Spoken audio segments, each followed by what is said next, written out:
Lorsque Carrie Schmidt, atteinte d'une allergie à la chaleur potentiellement mortelle, n'a pu sortir du lit, elle a dû quitter son emploi et déménager ailleurs, à la recherche d'un climat plus frais. Cela l'a également amenée à devenir une artiste, comme l'explique Emily Owen. Par une chaude journée de 2003, Carrie se promenait avec son jeune fils dans l'Ohio.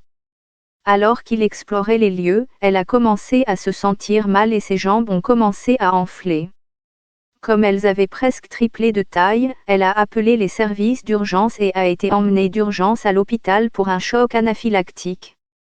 Ils ont d'abord pensé que la réaction était due à une piqûre d'abeille ou au pollen, mais Carrie a été testée pour les deux et n'était allergique à aucun des deux. Une fois rétablie, elle a été autorisée à sortir de l'hôpital, mais au cours des mois suivants, elle a continué à avoir des réactions. Après de nombreux tests et consultations, les médecins ont finalement établi un diagnostic, urticaire cholinergique et solaire. Carrie était allergique à la chaleur et au soleil. Carrie, une amoureuse du soleil, était dévastée. C'était comme la mort de mon ancienne vie, dit-elle. L'allergie de Carrie était devenue si grave qu'elle ne pouvait plus monter les escaliers ou faire des mouvements rapides comme balayer les sols. Si son corps sentait la chaleur, il faisait un choc anaphylactique. Le docteur Mansi Kanuga, spécialiste des allergies à la Mayo Clinic, affirme qu'il existe une variété de théories sur la cause de l'urticaire cholinergique et solaire, mais que le mécanisme sous-jacent spécifique n'est pas bien compris. Selon elle, ces troubles résultent probablement d'une sensibilité accrue des cellules allergiques, appelées mastocytes, aux conditions environnementales ou aux stimuli. Les mastocytes font partie du système immunitaire et aident à combattre les infections. Lorsqu'ils détectent un allergène, ils libèrent de l'histamine. Le spécialiste de Carrie pense que ces allergies peuvent être liées à la naissance de son fils. Carrie a perdu beaucoup de poids en l'allaitant et, contrairement à ses deux autres bébés, son fils avait un appétit vorace et elle le nourrissait presque constamment. Son corps s'est appauvri en nutriments au point que ses cheveux ont commencé à tomber. Les médecins pensent que son corps s'est senti attaqué et qu'il a pris la chaleur pour l'ennemi. Alors que Carrie essayait de comprendre le diagnostic, elle était de plus en plus frustrée.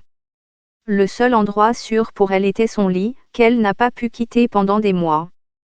Elle dit qu'elle a eu de la chance, son mari avait à l'époque un bon emploi et une assurance maladie et pouvait s'occuper des enfants, mais elle a eu du mal à accepter son état. Elle pensait souvent, je ne peux pas rester ici pendant 50 ans. Cela ne peut pas être ma vie. Un jour, une voix a surgi dans ma tête et m'a dit, maintenant que ta vie est finie, pourquoi ne fais-tu pas ce que tu veux et ne peins-tu pas ? Carrie a toujours aimé l'art, mais elle a abandonné à l'adolescence, poussée par d'autres à poursuivre une carrière plus sûre. Avant son allergie à la chaleur, elle avait travaillé comme rédactrice médicale à l'hôpital pour enfants de Cincinnati, où elle écrivait pour des revues médicales, des manuels et le site web de l'hôpital. Mais lorsqu'elle peignait, cela me transportait dans un autre monde où ma condition physique n'avait pas d'importance, dit-elle. J'avais hâte de me réveiller le matin pour peindre. C'est tout ce que je voulais faire. J'ai développé une très belle relation avec la créativité parce qu'elle m'a sauvée. Carrie a pu s'asseoir dans son lit, faire tenir son carnet de croquis en équilibre sur ses genoux et s'entourer de tout le matériel dont elle avait besoin. Elle se décrit comme une peintre intuitive, laissant la peinture émerger sans plan, ce qui, selon elle, crée quelque chose de plus grand que ce que je pouvais imaginer. Ses peintures sont colorées et comportent beaucoup de fleurs, rappelant l'histoire de sa famille, qui était jardinière. Tout en commençant à peindre, Carrie a également essayé différents traitements.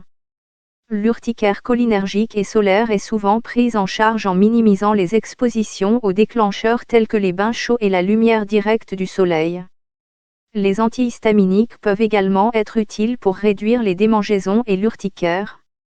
Mais Carrie a constaté que son allergie ne répondait pas bien aux traitements traditionnels et a commencé à explorer des approches plus holistiques, notamment la thérapeutique avancée de l'allergie, AAT. L'AAT consiste à placer des coussinets sur le corps et à exercer une légère pression. Cette méthode est similaire à l'acupuncture, mais sans aiguille. Le docteur Kanuga précise que, pour l'instant, l'AAT n'est pas une approche étudiée pour la gestion des allergies. Carrie était donc sceptique, mais a déclaré qu'après les traitements, l'amélioration était si immédiate qu'elle m'a choquée. Elle était capable de se lever du lit et de marcher, elle pouvait à nouveau conduire et monter et descendre des marches d'escalier. Elle avait de temps en temps des éruptions cutanées, mais les réactions avaient diminué. Les médecins lui ont suggéré un autre traitement, plus radical, qui pourrait lui être bénéfique, mais qui changerait sa vie, quitter l'Ohio, où les températures peuvent atteindre 38 degrés Celsius, pour un climat plus tempéré. Carrie a décidé de faire le grand saut et a déménagé à Seattle, sous la pluie, où les températures avoisinent généralement les 21 degrés Celsius, 70 degrés Fahrenheit. Grâce à cet environnement plus frais, Carrie a commencé à voir son état s'améliorer progressivement jusqu'à ce qu'elle puisse faire du yoga et peindre au-delà de sa chambre. Elle a commencé à chercher un studio, mais après s'être heurtée au prix exorbitant de l'immobilier à Seattle, elle a acheté un bus scolaire, l'a peint en rose, l'a appelé Rosie et l'a transformé en espace artistique. Cela s'est avéré être l'une des meilleures bénédictions de ma vie, déclare Carrie. Si Carrie a plus de liberté à Seattle, elle doit néanmoins faire attention aux étés de plus en plus chauds et aux feux de forêt de l'État de Washington. Lorsque les étés sont trop chauds, elle doit trouver refuge dans des chambres d'hôtel climatisées ou des cabanes sur des îles plus fraîches.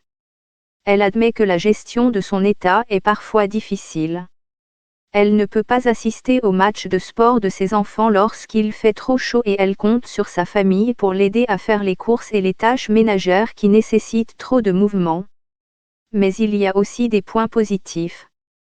Cela l'a amenée à écrire ses mémoires The Story of Every Flower, l'histoire de chaque fleur sur son travail artistique, et elle donne des cours d'art en ligne dans l'espoir d'inspirer d'autres personnes à embrasser la créativité dans les moments difficiles.